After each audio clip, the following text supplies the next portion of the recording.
Bienvenue dans l'univers du podcast de Potager Maestro. Très heureux de vous retrouver pour explorer ensemble une culture fascinante. Oui, aujourd'hui on s'intéresse au céleri rave, un légume racine, parfois un peu boudé. C'est vrai, il a une allure un peu rustique, mais sa saveur est vraiment délicate. On va voir comment le réussir au jardin. Exactement. On va parcourir un peu les étapes clés, de la préparation du sol jusqu'à la conservation. C'est une culture qui demande un peu d'attention, mais ça vaut le coup. Alors commençons par le début. Le terrain, le sol, le climat. Il aime quoi le céleri rave? Alors, il est assez précis là-dessus. Il lui faut un sol, bien meuble, profond, qui reste frais et surtout très riche en humus. Riche, d'accord, ça veut dire un bon apport de compost. Oui, c'est l'idéal. Du compost ou un bon fumier. Mais attention, bien décomposé. On l'incorpore l'automne d'avant la plantation. Quelle quantité à peu près? Disons environ 5 kilos par mètre carré. C'est une bonne base. Et le pH, idéalement, entre 6,0 et 7,0. Et il faut éviter les cailloux, j'imagine? Ah oui, absolument. Les cailloux, ça déforme la racine, la boule. Ils n'aiment pas ça du tout. Logique. Et côté BTO?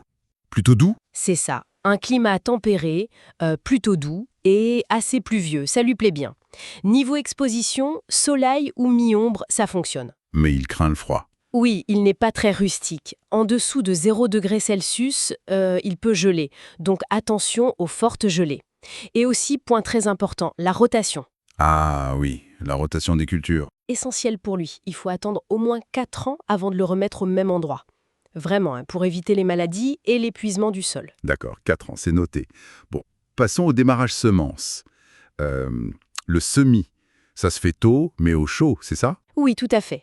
On commence dès février, jusqu'en avril, mais impérativement sous abri et au chaud. Chaud comment? La température doit être au-dessus de 15 degrés Celsius. L'idéal pour que ça germe bien, c'est même entre 22 et 25 degrés Celsius. Ah oui, quand même. Oui, c'est d'une condition importante.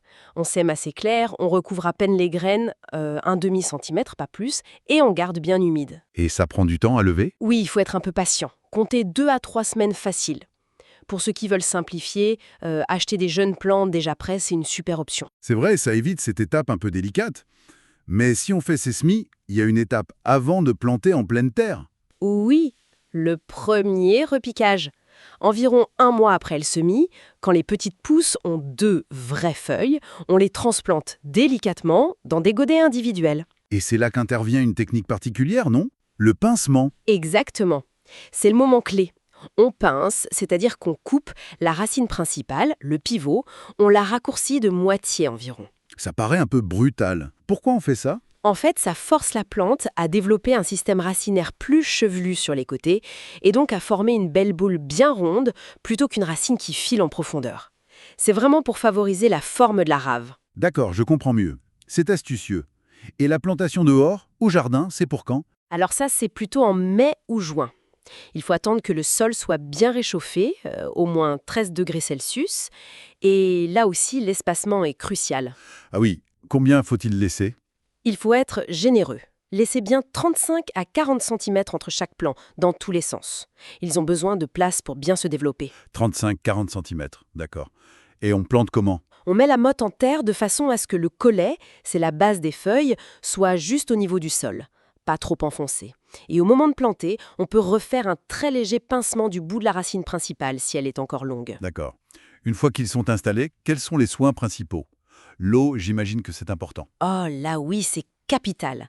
Le céleri rave est un grand buveur. Il faut un arrosage copieux et surtout très régulier. Surtout à certaines périodes. Oui, particulièrement pendant les 6 semaines qui précèdent la récolte. Là, les besoins en eau augmentent vraiment.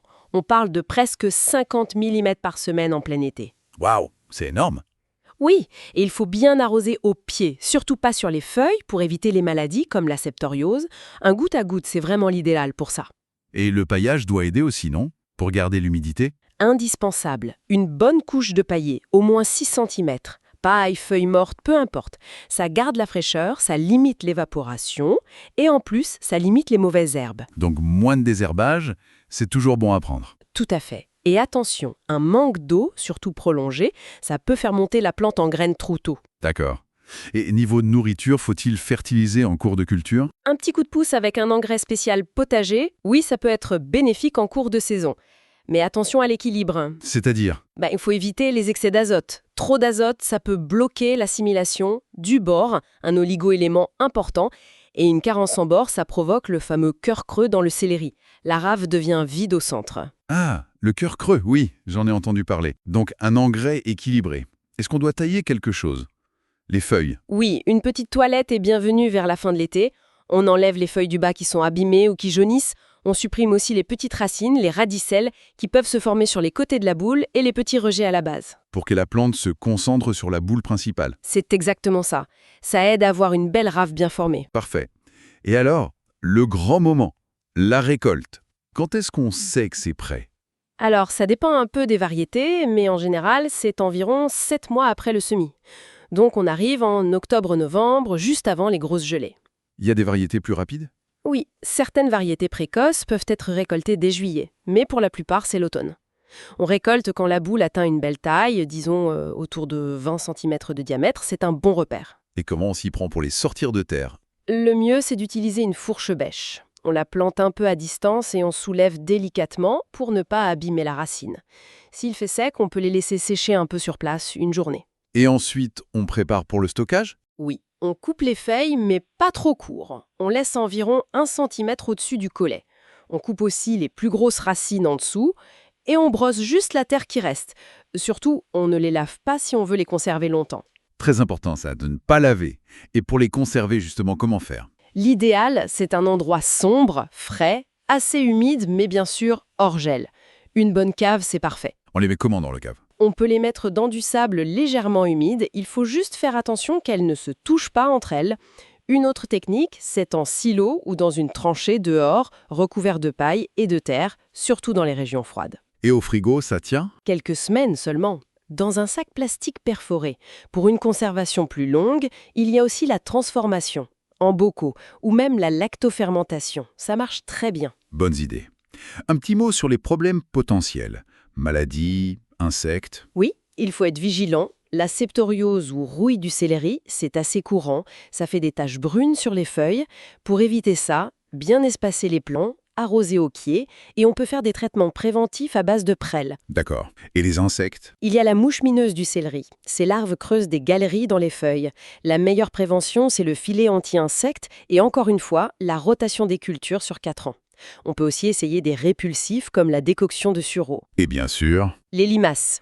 Et oui, surtout sur les jeunes plants. Le filet aide un peu aussi contre elles. Classique. Et au potager, il a des amis.